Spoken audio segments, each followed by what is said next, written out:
C'est ce vendredi que la Coupe d'Afrique de Beach Soccer Mozambique 2022 débutera. La chaîne qui offre toujours 3 fois plus de sport sera également au cœur de l'événement avec la diffusion de cette compétition du 21 au 28 octobre. Pour décrypter cette actualité, nous recevons un international ivoirien de beach soccer, Ibrahim Diarrasouba Sagnol.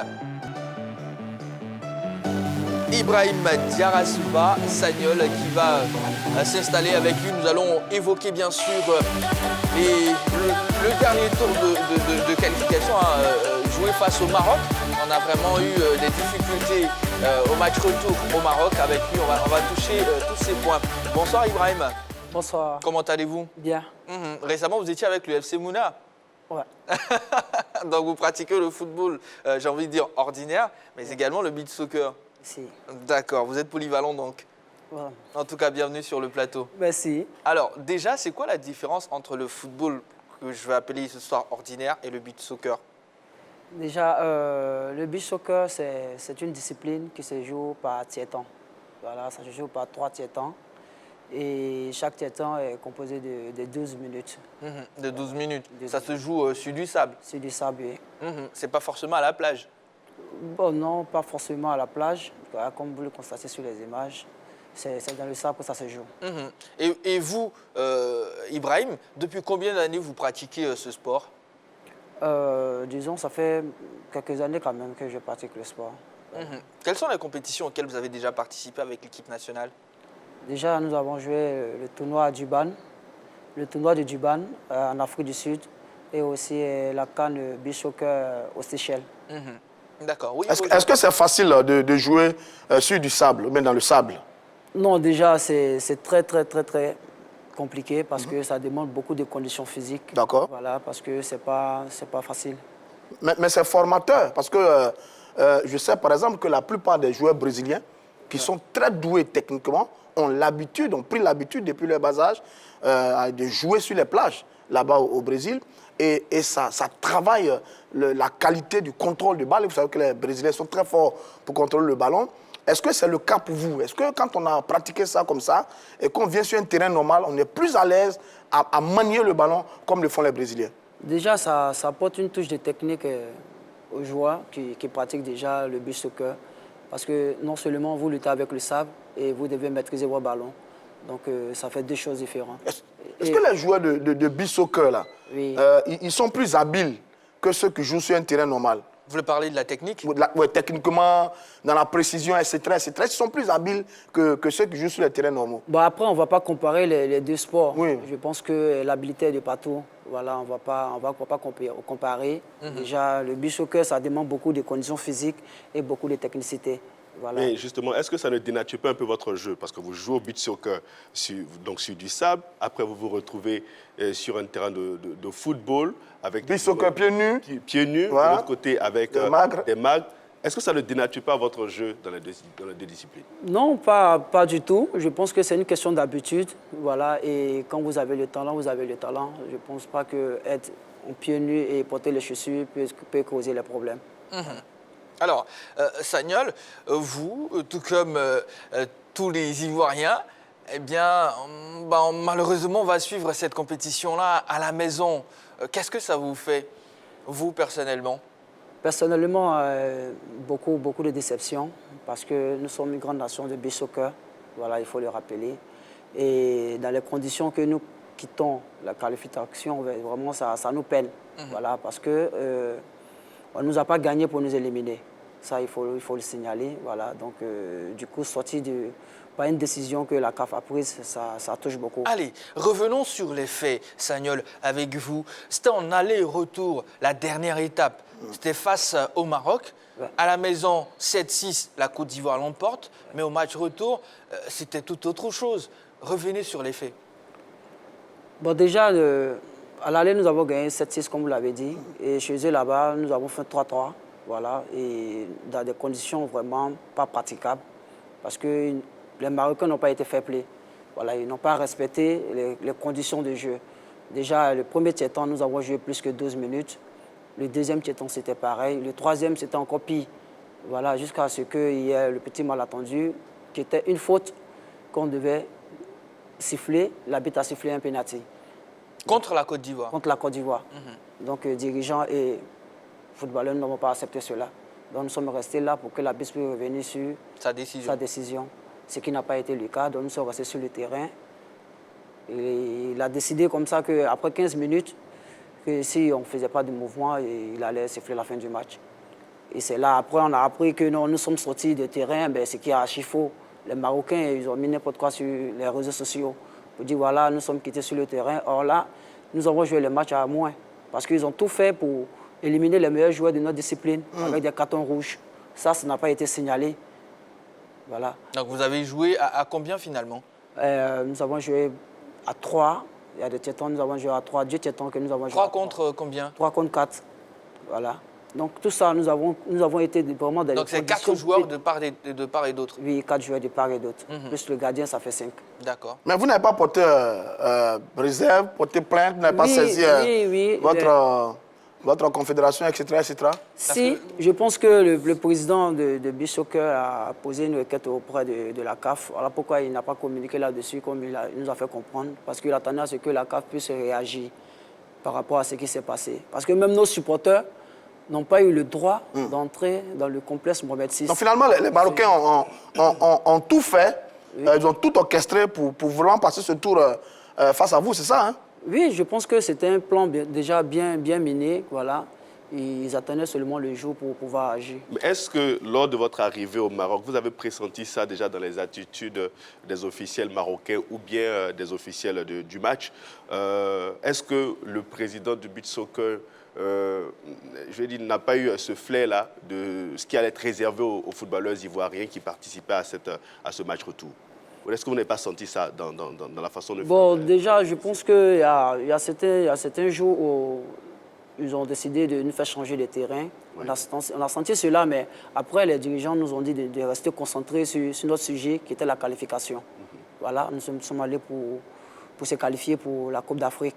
Voilà, jusqu'à ce que le jour J arrive, nous étions concentrés et les Marocains savent qu'ils ne peuvent pas nous battre. Voilà, ils ne nous ont jamais battus, voilà, et en quelque sorte, on peut dire que nous sommes les bêtes noires. Mais en même temps, est-ce que nous, on a été fair play au match aller? Parce qu'au match aller, on s'est imposé 7-6, un seul but d'écart. Hein. Moi, je pensais que le match retour allait être très difficile au Maroc parce qu'on a gagné avec un seul but d'écart, une équipe marocaine qui défendait très bien. Est-ce que nous, au match aller, on a été fair play? Est-ce qu'on a bien accueilli ces Marocains pour que au retour, ils nous réservent un tel accueil? Oui, nous avons été fair play. La preuve en est, c'est qu'ils ont fait un direct du match aller sur les pages de fédération. Je pense que c'est déjà démontré que nous sommes fair play. Voilà, on leur a donné tout ce qui est comme commodité. Ils étaient bien logés, tout. Voilà, donc ça n'a pas été le cas pour nous. D'accord. Voilà, ils nous ont refusé tout ce qui était appareil photo. Ils nous ont mené la nuit dure. Ouais. Déjà, quand on rentrait dans le vestiaire, on a trouvé les habits du match avec les dirigeants marocains. Oh là là. Oh là là. Et quand nous sommes arrivés, ils étaient surpris de nous voir. Et là, ils se sont dispatchés, ils ont commencé à parler en arabe parce qu'il faut signifier que personne ne parlait le français. Tous les habits étaient maghrébiens. C'est dramatique ça, mais il faut que la fédération... C'est grave en tout cas. Il y a une question que j'ai envie de poser à notre invité. Est-ce que le match d'Abidjan, le score du match d'Abidjan 7-6 n'est pas un peu... n'a pas favorisé ce comportement des Marocains? Je me dis, si on avait battu sèchement cette équipe-là, parce que vous meniez, je dis, de période, cette rencontre, mais après, ils ont réussi quand même à remonter les buts et ils ont resserré l'écart. Est-ce que ce score-là n'a pas favorisé ce comportement vis-à-vis de vous au Maroc? Bah, en quelque sorte, on peut dire que le score a favorisé ce comportement parce qu'ils se sont dit que peut-être un but d'écart, c'était encore jouable. Voilà, donc il fallait passer par tous les moyens pour pouvoir nous éliminer. Alors, messieurs, la Coupe d'Afrique de beach soccer Mozambique 2022 sans la Côte d'Ivoire, qu'est-ce que ça vous inspire? Mais c'est quand même une déception, comme il a signifié notre invité, parce que la Côte d'Ivoire fait partie quand même des meilleures nations sur le continent dans cette discipline. Quand on regarde un peu le palmarès, surtout les performances des éléphants beach soccer à cette compétition, on a terminé 2 fois vice-champion de cette compétition. On a terminé à 2 reprises avec la médaille de bronze. On a terminé aussi, je crois, 2 fois en étant 4e. Ah. Donc quand on regarde un peu les performances des éléphants beach soccer à cette compétition, on se dit oui, mais on est quand même une grande nation dans cette discipline. On a déjà plus de 6 participations sur 11 éditions au beach soccer. Quand même, la Côte d'Ivoire est une nation valeureuse qui a disputé aussi 2 mondiales, d'accord, je crois en 2009 et puis en 2013. Donc ça veut dire qu'il y a de l'expérience, il y a de la matière, il y a du vécu. Et puis, il y a de bonnes performances de la part des beach soccer ivoiriens. Donc, ne pas voir la Côte d'Ivoire, une équipe qui compte dans cette discipline, c'est quand même dommage, c'est attristant, c'est peinant. On est 5e au classement général. Hein. Quand on regarde l'histoire de la compétition, on est 5e au classement général. On est vraiment des habitués, on y va régulièrement, Coupe du Monde, finaliste à 2 reprises, 3e 2 fois, 4e 2 fois. Oui, Boris a donné les chiffres. Et oui, on est une très bonne équipe. Bon, malheureusement, sur ce tour-là, on tombe sur le Maroc. Le Maroc, comme dit notre ami, a créé toutes les conditions pour nous éjecter de cette compétition. Mais oui, la Côte d'Ivoire, sur le classement général, nous sommes 5e. Et c'est un peu dommage de ne pas participer à cette compétition. Bon, c'est le cas sur ces dernières années de quasiment toutes les grosses compétitions auxquelles on a participé ou auxquelles on ne participe pas. C'est un échec total sur ces dernières années par rapport à nos sélections nationales. Et là, c'est également un exemple de tout le drame que nous vivons au niveau du football ivoirien sur ces 2 dernières années. Mais c'est dommage parce que oui, effectivement, on fait partie des grandes nations de beach soccer sur le continent africain. Alors, Sagnol, le Sénégal est le tenant du titre. Ça sera forcément l'équipe à abattre. Finalement, c'est quoi la particularité de cette équipe du Sénégal? Les Sénégalais, ils jouent avec des garçons grande taille, déjà. Ils utilisent plus la hauteur pour pouvoir battre leurs équipes. Voilà, c'est ce que vous avez pu relever. Donc, ces 4 titres d'affilée, ils sont quand même à craindre. Mais ils sont à craindre parce que c'est quoi? Déjà, c'est les plus titrés de cette discipline, de cette compétition. Le Maroc, quand même, ils ont raflé... Ils ont 6 titres. Ils ont 6 titres. Non, 6 titres. Et là, sur 10 éditions. Et là, s'ils gagnent, ils vont gagner 4 fois d'affilée la compétition parce qu'ils ont déjà gagné 3 fois d'affilée cette compétition. Le Maroc est l'une le Sénégal, pardon, est l'une des nations où on retrouve beaucoup de joueurs qui ont gagné soit le titre de meilleur buteur, soit le titre de meilleur joueur, ou encore le titre du meilleur gardien. Donc ça montre que c'est une formation expérimentée, mais très habituée à cette compétition et à qui ça sourit. Donc je pense que c'est plus que, j'ai envie de dire, la nation même à abattre, c'est la nation qu'il va falloir éliminer pour les autres équipes, les autres pays qui sont qualifiés pour cette compétition. Le Sénégal est un peu comme le Nigeria au niveau du football féminin en ce qui concerne cette... Quand je vais regarder mes chiffres, ils ont 6 titres de champion sur 10 éditions, dont 3 succès consécutifs, 2016, 2018, 2021. Ils ont été finalistes en 2015. En tout, le Sénégal a disputé 7 finales sur 10. Le Sénégal a disputé 7 Coupes du Monde. Donc oui, c'est le Sénégal. C'est le maître de la compétition. Moi, je n'ai pas vraiment vu encore jouer totalement cette équipe du Sénégal. Mais c'est l'orgue, c'est l'équipe à craindre. Bon, encore, ils seront là. Ils ont un titre à défendre et le Sénégal va être très, très redoutable encore dans cette compétition. C'est la grande équipe du beach soccer sur le continent africain. Il faut ajouter, ils ont terminé 4e au Mondial 2021. Donc ça montre tout simplement l'envergure, l'expérience que cette nation a dans cette discipline. C'est une discipline qui semble être très prisée du côté du Sénégal et puis plus ou moins un peu développée. En tout cas, l'État sénégalais a déployé de gros moyens pour motiver son équipe. Alors, selon des médias de ce pays, la prime de participation est passée de 500 000 à 1 million de francs CFA.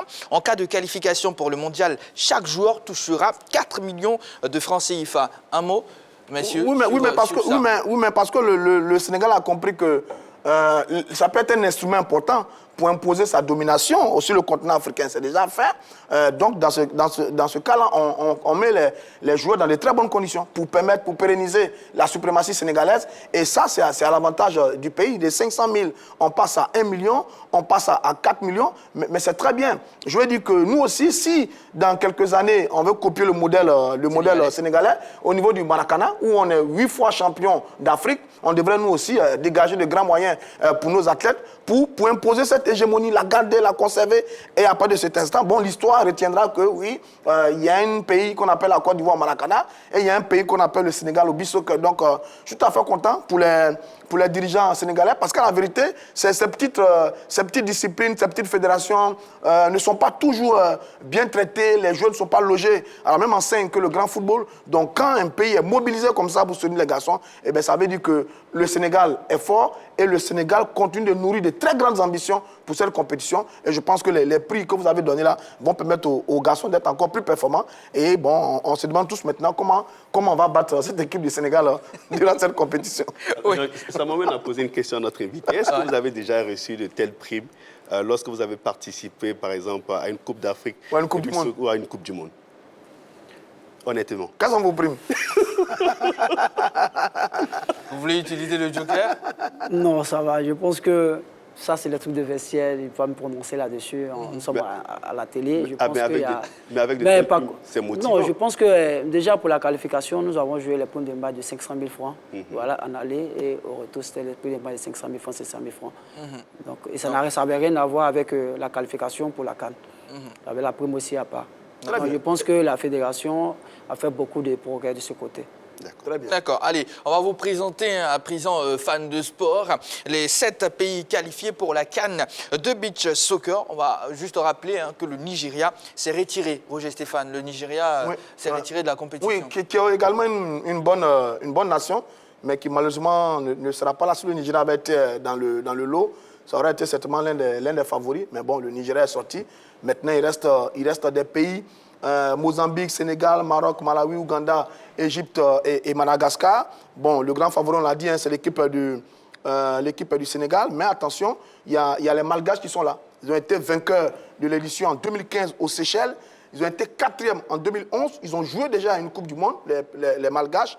L'Égypte est également là, avec 4 médailles de bronze pour les Égyptiens. 2006, 2011, 2016 et 2018. Le Maroc a 2 médailles de bronze. 2013, 2021. Et puis l'équipe a terminé 4e en 2016 et en 2018, donc c'est un pays régulier. Et puis on a l'Ouganda qui a été finaliste sur la dernière édition.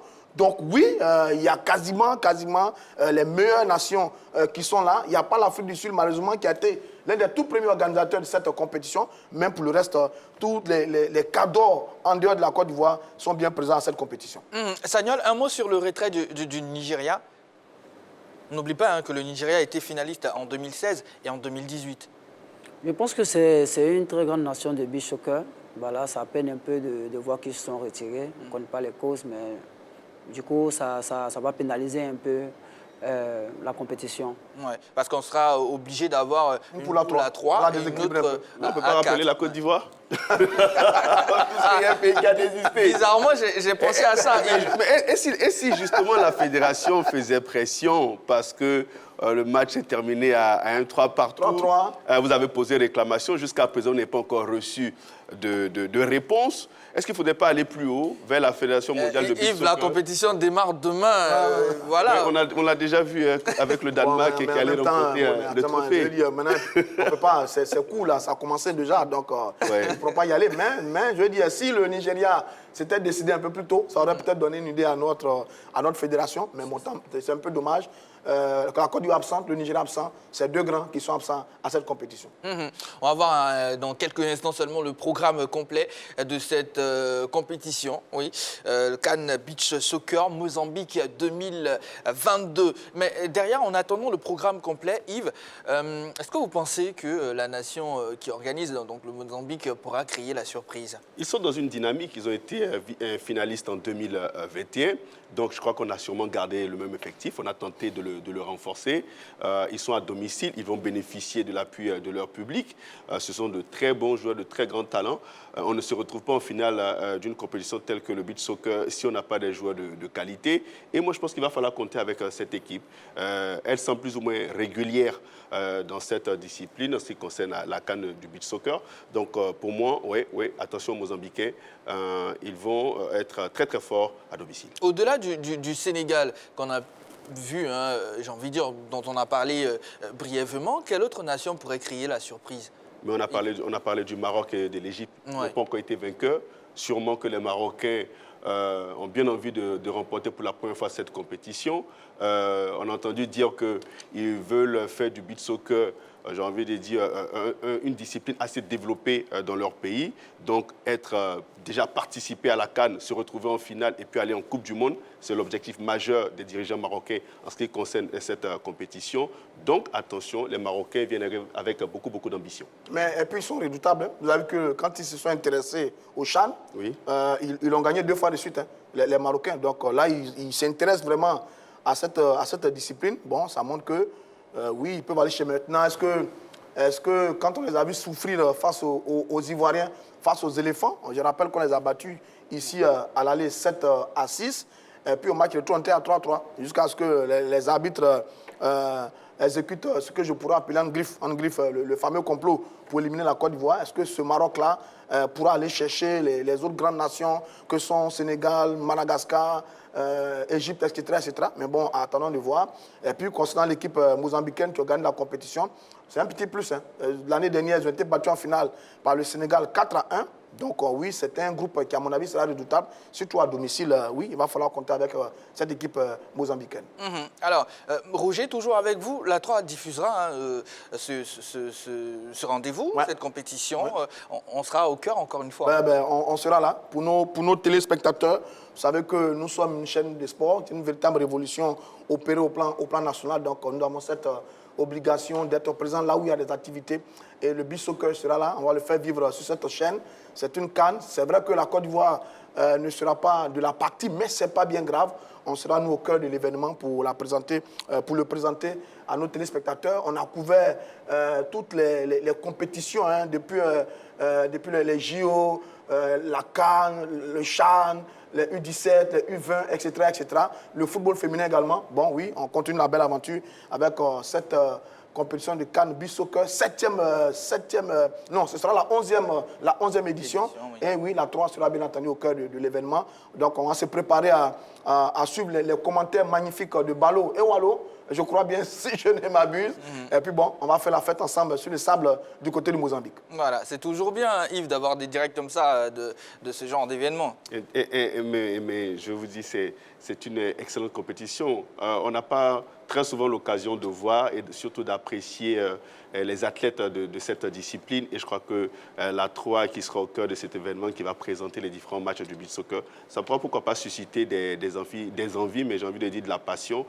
Et surtout, peut-être des joueurs qui vont vouloir participer à cette compétition, s'adonner à cette discipline pour être des pionniers demain, pourquoi pas avec la Côte d'Ivoire, on espère. Si on aime le spectacle produit au Maracana, on devrait pouvoir aimer le spectacle au beach soccer parce qu'il y a de très beaux buts là-bas très souvent. Je pense qu'on va prendre du plaisir. Ouais. Allez, vous devez, oui, rester connecté sur la 3 pour avoir le programme complet. En attendant, complément d'information, le groupe A est composé donc, du Mozambique, du Malawi et du Maroc. Le Nigeria faisait partie du groupe A, mais le Nigeria s'est retiré. Donc, on aura donc une poule A3, comme la 3. Et puis, dans le groupe B, on retrouve le Sénégal, l'Ouganda, Madagascar, pardon, et puis l'Égypte. On va marquer une courte pause. Henri-Joël Bois va nous retrouver pour la suite de votre émission La Grande Team. Restez toujours sur la 3.